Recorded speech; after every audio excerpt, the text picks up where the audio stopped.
Diobass Info TV, nam dox ak Diobass. Merci. Pourquoi? Parce que si les croyants étaient vraiment des croyants, on aurait cru en une seule vérité. Et la vérité de la croyance nous sépare. Donc, poser cette question nous permet de nous replonger entre les rapports entre la philosophie et la religion, plus particulièrement le monothéisme. Plus particulièrement le monothéisme. La religion monothéiste. Qu'appelle-t-on religion monothéiste? Mono, cela veut dire un, té, Dieu. Ça vient du latin mono, un, té, Dieu. Un seul Dieu. La religion allait éteindre la philosophie. Mais malheureusement, quand la religion a instauré le culte d'un Dieu unique, la religion finira par faire de ce Dieu un Dieu pluriel. Je vous l'ai dit tout à l'heure, la philosophie analyse là où personne n'ose toucher. Observez l'évolution des religions. Les religions se sont opposées les unes et les autres au nom d'un seul Dieu. Et même Dieu n'a pas la même conception. Les musulmans disent Allah. Et pourtant, la première religion monothéiste, c'est le judaïsme. Quand le judaïsme est apparu dans la vie de l'homme, Dieu, il s'appelle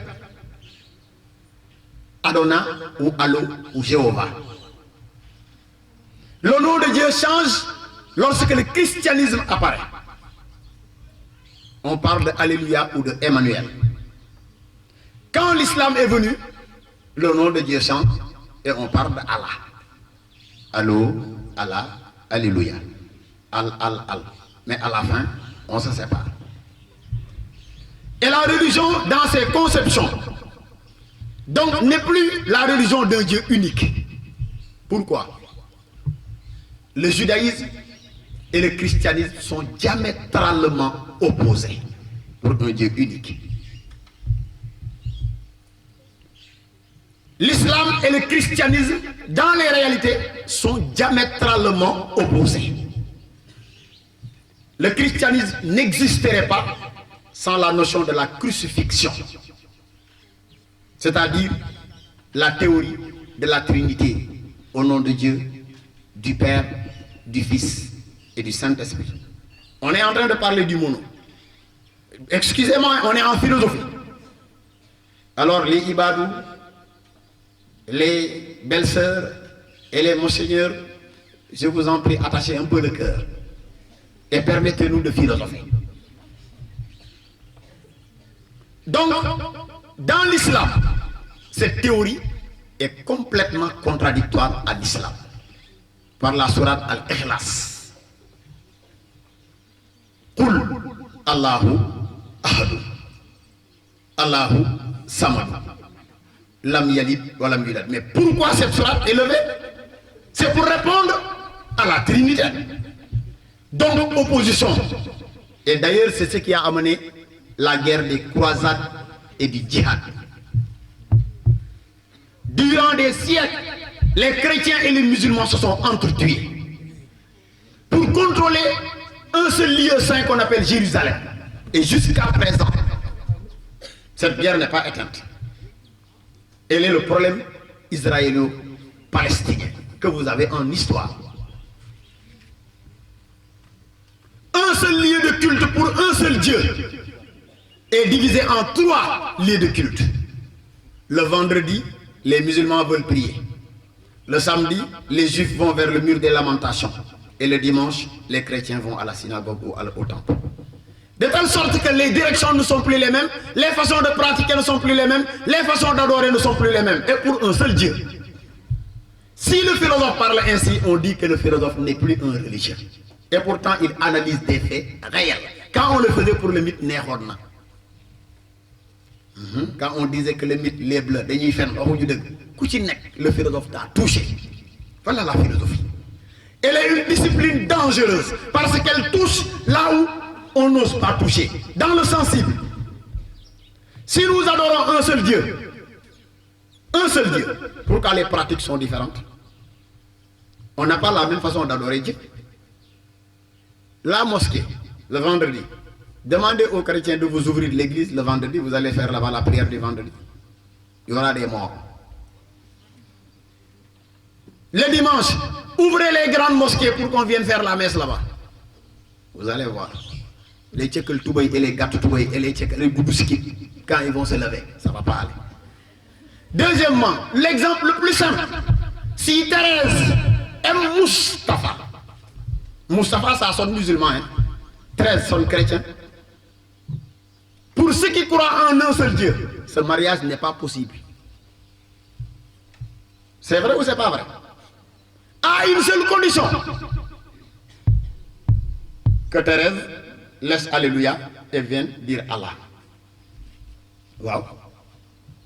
Si les Eugène ou Étienne ou Jean-Paul aimaient Khadijatou,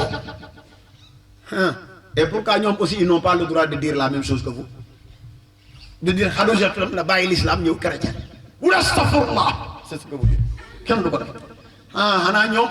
ils ne veulent pas défendre aussi leur idéal. Donc la religion est un facteur de séparation du genre humain. Voilà des réalités que la philosophie touche. N'oubliez pas que les gars, la philosophie, elle est la quête de la vérité. Aujourd'hui, c'est un sujet sensible. La religion nous sépare plus qu'elle nous unit. Nous parlerons de la cohabitation. Ça, ce sont des facteurs culturels. Ce ne sont pas des facteurs religieux. On habite ensemble, chrétiens et musulmans. Ce n'est pas de la foi. C'est la notion sociale. Par force, on est né comme ça. Donc sur le plan social, on va vivre ensemble. Mais sur le plan des pratiques religieuses, on se sépare. Ni le dimanche, on est Moïse bis. Ni le samedi Moïse bis. Ni le adjuma Moïse bis. Les musulmans te diront adjuma Moïse sangu bisi. Moïse bis bu gana sel. Mais les chrétiens te diront que le dimanche est le jour le plus sacré. C'est le jour du Seigneur. Les juifs te diront que c'est le samedi qui est la sabbat. Vous voyez les conceptions pour un seul Dieu. Et même les chassés, les musulmans, il faut un problème. L'islam est la religion la plus problématique. Il y a des milliards de problèmes. Pour une seule religion, il y a déjà 4 écoles. 4 écoles. Chaque école enseigne un idéal. Quel qui est du prophète? L'imam Malik à son école. L'imam Abu Hanifa à son école. L'imam Hanbal à son école. L'imam Shafi à son école. Ces écoles s'opposent. Au Sénégal, on vous dit nous sommes des malékites. Maintenant, si les Hanbalites viennent au Sénégal, vous nous imposez là, nous sommes Ibad Rahman. Pourtant, on ne parle plus d'islam, on parle de vision. Elle est Mouride, elle est Tidiane, elle est Layen, elle est Niassène. C'est le passager. C'est toi. Non, le deg. C'est Maurola. Est-ce que vous avez suivi souvent pendant le Ramadan les fameuses émissions que font les télé-sénégalais? Des émissions dangereuses pour une société. Grand plateau, en quartier général.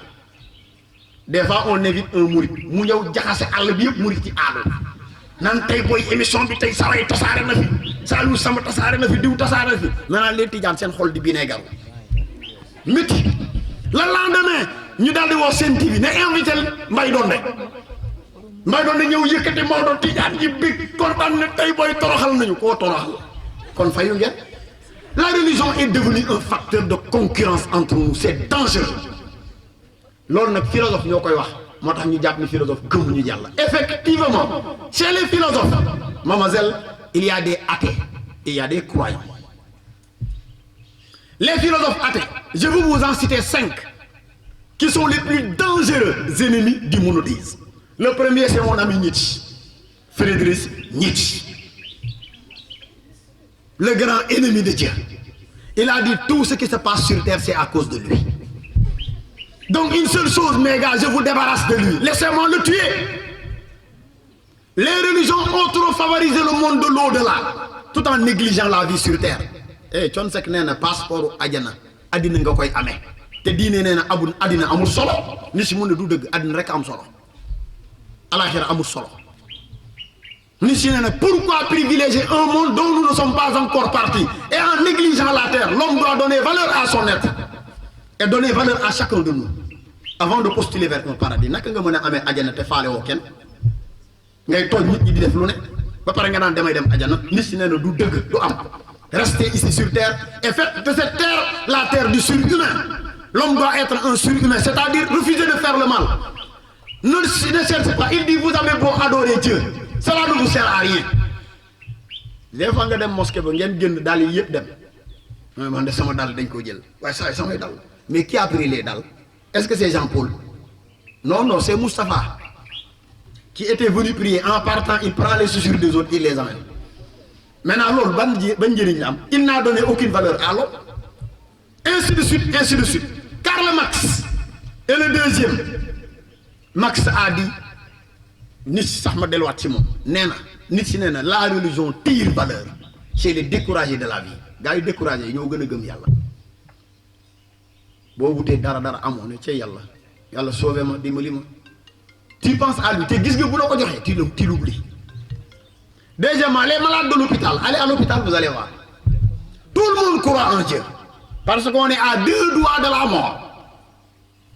Au lit de l'hôpital, quand on est seigne, ñaanal ma rek, ñaanal ma wër de te bu wëree fàtte yàlla. Donc les découragés de la vie, les malades de l'hôpital, les pauvres, ils sont trop croyants. Parce que lu ñu ñàkk rek daal dina yàlla baax na yàlla moom lu mu def moo gën. Marx nee na nag kon donc la religion est la protestation d'un manque. Nous désirons une chose que nous n'obtenons pas. Et quand nous ne sommes pas capables de l'obtenir, nous postulons vers un monde supérieur où nous obtiendrons tout. Lu muy tekki ajana dara du fa manqué léegi li nga manqué fii yëpp boo dee muñ ajana ñu jox la ko Marx nee na dégg leen rek ñii ça va pas quoi. C'est parce qu'ils voulaient quelque chose qu'ils n'ont pas obtenu ici. Alors les gars, ceux qui n'ont pas de femme, on vous dit, bon demain adjana uru ayni yanga fa gaay yu rafet yi. Uru ayni duñ jeex. Bari nañ lool. Ñena la bo fa demee dañ lay dagal palais bo xamné grawul bul ñé Macky Sall palais. Tu auras un palais immense. Alors que tu n'avais que ay barak ga amone fi ñi ay néegu ñax.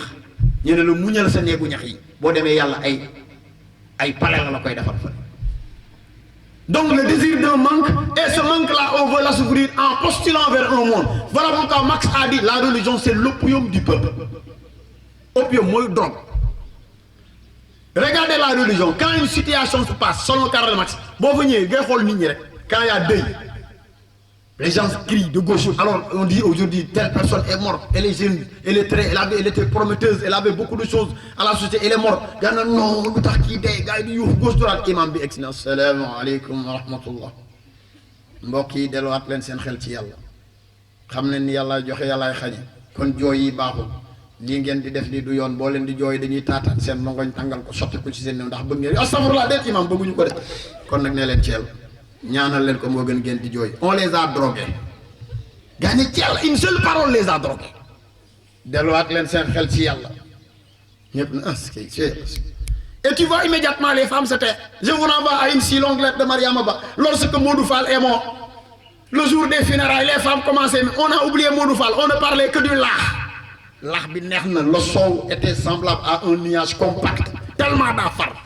Ñi naan waaye sama yére yu bees yi nag loo ko gisee kii naan dàll yi kii naan yow sa surtout su gër gi rafet kii naan yow tam ku la defal fudan. Voilà les femmes. Écoutez-les rek le jour du deuil. Observez les femmes. Bu ñu dee di am bu ñu ñëw ci kër dañu ñëw bu ci buntu commencé ñu dóor bi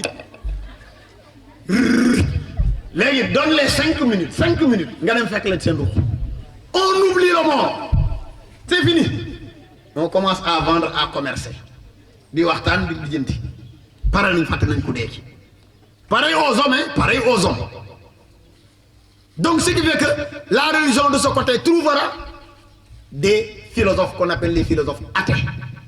Il y a des philosophes athées. Mais au moment où il y a des philosophes athées, il y a des philosophes croyants. Je vous donne l'exemple d'Emmanuel Kant. Emmanuel Kant, avant même Emmanuel Kant, Socrate. Certes, la religion que Socrate croyait n'est pas celle que nous croyons aujourd'hui. N'oubliez pas que Socrate est antérieur à Jésus-Christ. Socrate, il est de l'an 300 avant le Christ. Donc, voyez, il a vécu 300 ans avant que Jésus ne vienne. Et c'est quelqu'un qui très tôt a fait comprendre aux hommes que la raison humaine est trop faible devant la raison divine. Voilà un grand homme. Il a dit l'homme ne peut être qu'un être fini devant l'infinité de Dieu. L'homme ne peut être qu'un être imparfait devant la perfection divine. Je ne saurais me mesurer à la divinité, mais je ne suis qu'un simple mortel à la quête du savoir. Vous me donnez la mort en prenant la vie. Qui d'entre nous a tort? Mais je sais, lorsque je mourrai, je continuerai à philosopher, et lorsque je traverserai le royaume du Dieu Hadès, je continuerai à vivre la véritable philosophie. Voilà Socrate. Quand il parlait de Dieu à l'époque, on ne connaissait pas encore Dieu mono. Emmanuel Kant a dit, en matière de philosophie, en tant que philosophe, j'ai décidé d'abolir la raison et d'élire la foi. Et pourtant c'est un philosophe. Et c'est lui qui a dit qu'en matière de foi, la raison est incapable. La raison, elle est limitée, car elle se limite dans le domaine du nouménal. Alors que la foi va dans le domaine du phénoménal, et que la foi est au domaine du nouménal. Le domaine du nouménal, c'est le domaine de Dieu. C'est pourquoi il a dit, Dieu ne se prouve pas, il s'éprouve. On éprouve Dieu, mais ce n'est pas quelque chose qu'on peut prouver. Et il a dit, Dieu sensible au cœur et non pas à la raison. La raison est incapable de saisir Dieu. Pourtant, c'est un philosophe. Emmanuel Kant, le philosophe allemand. Au moment où Nietzsche était contre Dieu, Emmanuel Kant était pour Dieu. Saint Thomas d'Aquin, qui est un saint de l'Église catholique, est un philosophe. Saint Augustin est un philosophe. C'est de lui que nous tenons la fameuse phrase et célèbre qui disait que la raison est comme une lampe qui éclaire le chemin de la foi. Lorsqu'un croyant a la foi, s'il ne raisonne pas, selon Saint Pascal, Pascal a dit, le philosophe risque de tomber dans la foi du charbonnier. La foi du charbonnier, cela veut dire la croyance d'un enfant.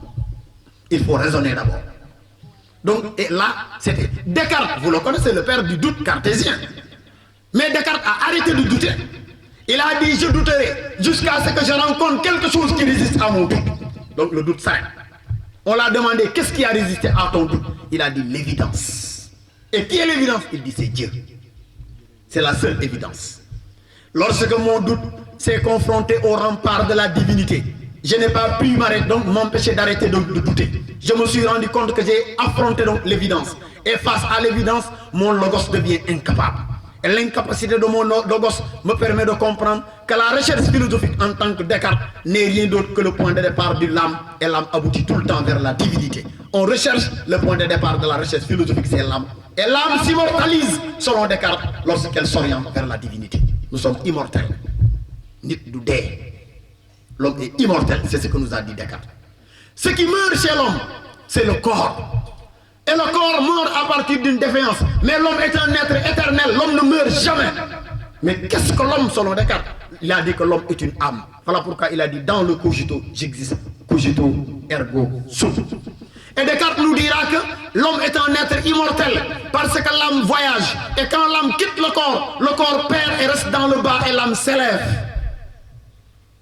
Et un saint de l'église catholique du nom de Daniel Brottier nous dira cela encore. Et il a dit que chaque matin lorsque je m'élève dans ma pensée, j'élève ma pensée vers le Seigneur. Vers toi Seigneur, j'élève mon âme. Donc et je me réfugie en toi. Voilà donc les raisons. Pourtant c'est des philosophes. Prenez le grand enseignant des prêtres. On l'appelle Pierre Damien. C'était un théologien qui enseignait beaucoup de papes. Il les a enseignés. Pierre Damien était un théologien, c'est-à-dire quelqu'un qui enseignait la foi. Au moment où Pierre Damien était un philosophe du XIe siècle, il y avait déjà Giordano Bruno. Giordano Bruno a été condamné par l'Église pour avoir touché à la philosophie. Parce que l'Église considère la philosophie comme étant la part du diable sur terre. On est entre la lutte du bien et du mal. Selon Luther, le père du protestantisme, quiconque s'adonne à la philosophie suit le diable. Mais c'est grâce à Pierre Damien que cette idéologie a été laissée. Giordano Bruno a été excommunié, c'est-à-dire fait sortir de l'église et même brûlé vif. On l'avait brûlé à l'autodafé parce qu'il avait osé toucher à la philosophie en tant que prêtre. Mais plus tard, Giordano Bruno va être, par exemple, rectifié parce que quelqu'un viendra pour soutenir Giordano Bruno et c'est l'un des enseignants de la papauté. Il s'appelle Pierre Damien. Pierre Damien a dit entre la philosophie et la religion, c'est un service. Et un des saints de l'église anglicane, qu'on appelle Saint Anselme de Canterbury. Saint Anselme nous a dit que la philosophie ne peut être que la servante de la religion. Donc, une servante est son patron. Donc, la religion est la patronne et la philosophie doit servir la religion. Donc, il y a tout le temps un rapport. Au moment où il y a des philosophes athées, il y a des philosophes croyants. Mais dans la philosophie arabe, le professeur Souleymane Bachir Diagne nous a fait comprendre, il a écrit un livre qu'on appelle Comment philosopher en islam, comment être un musulman et philosopher. Vous connaissez Cheikh Ahmed Tidiane Sy Al Maktoum, mais c'est l'un des meilleurs philosophes que l'Afrique n'ait jamais connu. Ce n'est pas pour rien qu'on l'appelle le mystérieux. C'est un être qui parle aux philosophes. Quand Cheikh Ahmed Tidiane parle, les gens qui sont des cancres ne comprennent pas ce qu'il dit. Il faut être imbu de l'esprit de clairvoyance pour voir ce qu'il dit. Puisque ce n'est pas quelqu'un qui parle de la réalité présente. Ce qu'il dit, plus tard tu le verras. Et ce sont des réalités extraordinaires qu'il dit. Donc, c'est ce qu'on appelle la notion de la lévitation philosophique. Et c'est ce qui a poussé même encore de l'autre côté, comme Pierre Damien, et encore, mais il y a le Saint-Père, le pape Jean-Paul II. Il avait dit une phrase extraordinaire vers les années 1990 au synode du Vatican. Lorsque la jeunesse mondiale catholique s'est réunie et le pape Jean-Paul II a conseillé aux jeunes d'aller acquérir la connaissance. Dans le monde futur, tout jeune qui n'a pas la connaissance risque de devenir l'âme de brûlant de sa société. Et on a demandé au Saint-Père et la philosophie. Il a dit même la philosophie. Car la philosophie et la connaissance de ce monde sont semblables aux deux ailes d'un avion. Regardez la comparaison, c'est trop beau ce qu'il a dit. Les deux ailes d'un avion. Le pape Jean-Paul II a dit un avion ne prend l'envergure que lorsque les deux ailes sont en bon état. Un avion qui a une aile défectueuse ne peut pas s'envoler. Il ne peut jamais s'élever. Il dit que la foi et la raison sont semblables aux deux ailes d'un avion qui lui permettent de prendre l'envergure plus haut vers les cieux. Et enfin, un philosophe allemand qu'on aurait cru être un athée, on appelle Leibniz. Leibniz nous a dit, entre la foi et la raison, il n'y a pas de séparation. Parce que la foi, elle est humaine, la raison aussi, elle est humaine. Donc l'homme a la foi et en même temps la raison. Alliance pour les deux, réconciliation pour les deux. Donc il faut réconcilier la foi et la raison. Il y a eu une fois où la raison a été réconciliée par la foi. Et c'est d'ailleurs cette réconciliation qui a permis à la religion de passer de polythéisme à monothéisme. S'il n'y avait pas la raison, les gens risqueraient d'être tout le temps polythéistes. Mais on a raisonné. Et ce premier qui a eu à élaborer ce raisonnement, il s'appelle Abraham. C'est un prophète. Abraham fut le premier prophète à avoir élaboré le culte d'un Dieu unique, mais par la raison. Qu'est-ce qu'Abraham a fait? Regardez rien que la naissance de cet homme, c'est extraordinaire. Le même climat de naissance de Moïse, c'est le même climat de naissance d'Abraham. Abraham est né avec une période où régnait un roi qu'on appelle Hérode, ou Nemroud. Il était un roi méchant, à qui on avait prédit sa fin. Et en crainte, il a demandé à ce qu'on sacrifie tous les enfants qui sont nés de l'aube à là et ceux qui ont un an. Au moment où on tuait les enfants, les soldats qui venaient exécuter l'ordre ont fait irruption dans la maison où est né Abraham. Sa maman venait juste d'avoir le bébé. Au moment où elle entrait, la maman était en train de bouillir, de préparer une bouillie. Vous savez que la femme, quand elle vient d'accoucher, elle doit prendre du chaud. La mère était en train de faire une bouillie pour boire. Elle avait à ses genoux le bébé Abraham. Les soldats firent irruption. La mère, prise de panique et refusant de voir son enfant être égorgé, ouvrit la marmite toute chaude et mit le bébé là-dedans et ferme. Et augmenta le bois. Rationnellement, c'est là où la raison commença. Quand les soldats firent irruption, ils demandèrent à la dame, où est ton bébé? La dame leur a dit, mais cherchez. Elle n'a pas menti, hein? Elle ne les a pas dit, j'ai pas vu. Elle les a dit, cherchez. Les soldats, ils ont même enjambé la marmite. Parce que pour quelqu'un qui raisonne, personne ne dira dans une marmite, il y a un bébé. Une marmite qui boue, qui boue, va parler le feu est là. Mais ban nit moy ne nit ak ci bir ci. Xana peul bu dox sax du ko def. Parce que ma séréer bu nité. Alors les soldats enjambèrent la marmite, dem wër fu ne gisuñu dara. Ñu ne femme bi dégg nañu am nga doom mu ne leen bien sûr que j'ai un enfant. Les gars, on vous a demandé de chercher. Cherchez, si vous le trouvez, tuez-le. Ça ne me dérange pas.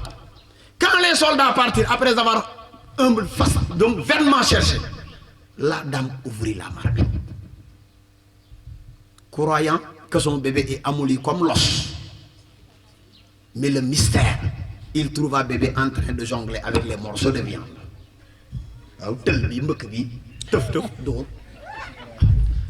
Finalement, la mère était émerveillée. Qu'est-ce qu'elle a décidé de faire? D'aller enfermer son enfant. Elle enferma Abraham dans le sous-sol.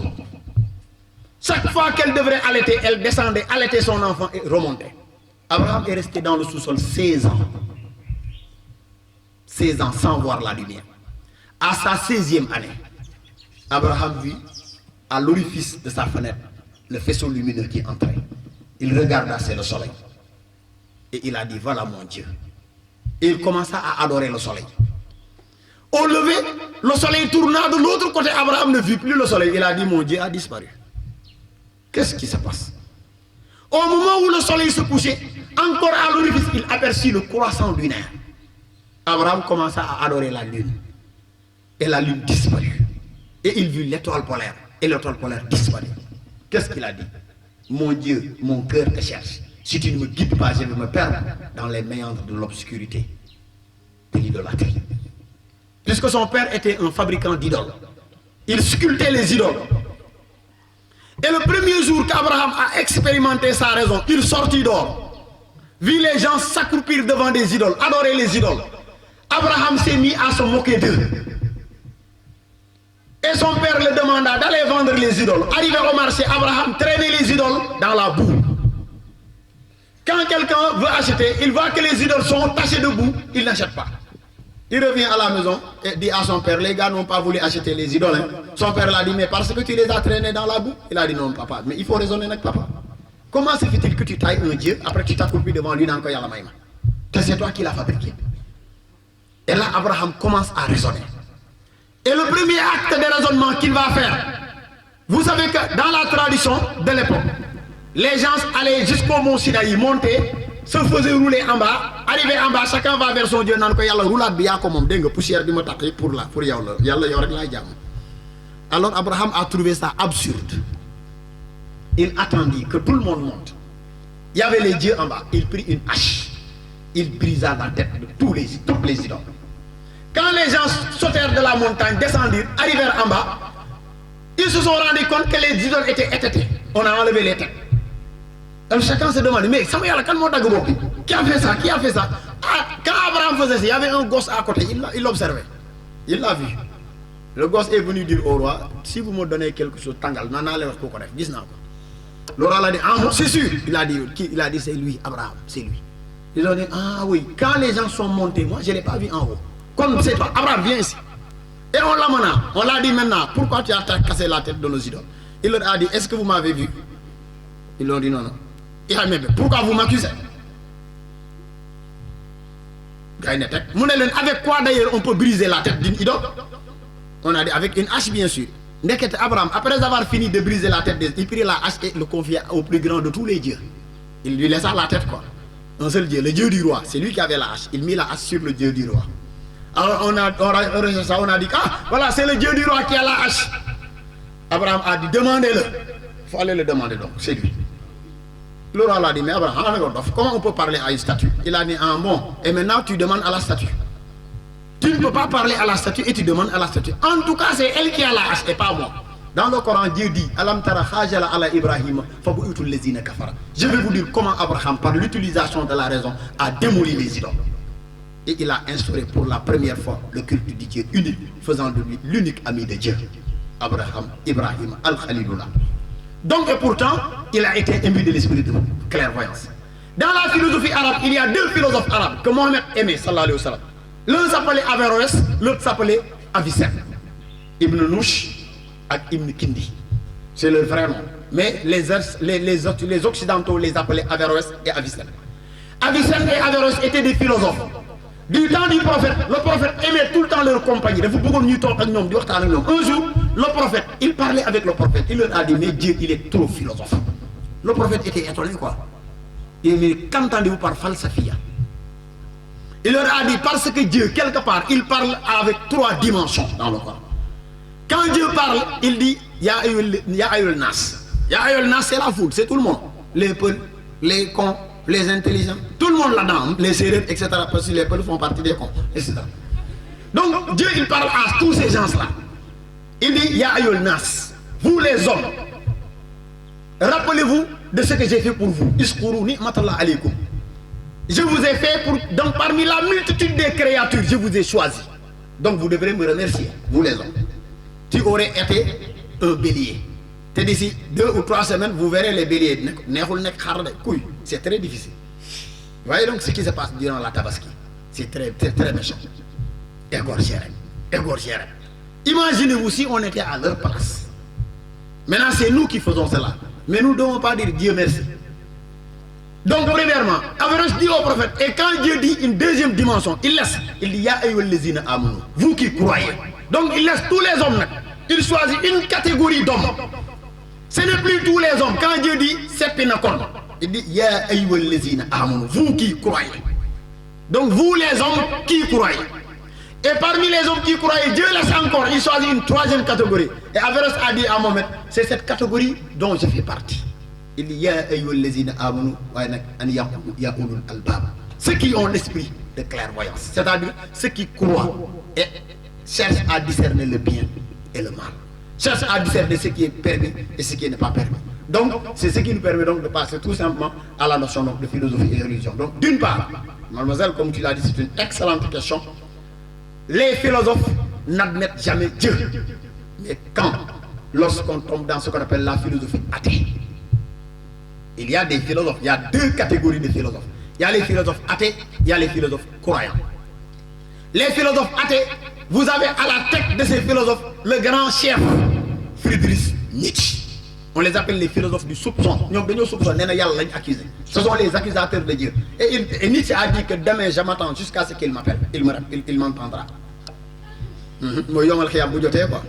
Nietzsche dit, je n'attends que cela. Avec impatience, j'attends de faire face à lui et voir ce qu'il me dira. Parce que tout ce qu'il a permis, je l'ai fait. Tout ce qu'il a interdit, je ne l'ai jamais fait. Ah oui, Nietzsche, le grand. Il a dit tout ce qui a été permis, c'est parce que c'est humain. Mais tout ce qui a été interdit, parce que ce n'est pas humain, il a dit que l'homme fouille son intérieur. L'homme est une miniature de l'univers. On ne peut pas être doté d'une raison et d'être un esclave. Il a dit que l'homme a été choisi pour être la meilleure des créatures parce que Dieu a fait en lui une faculté qui n'existe nulle part, la raison. Et la raison permet de distinguer le bien et le mal.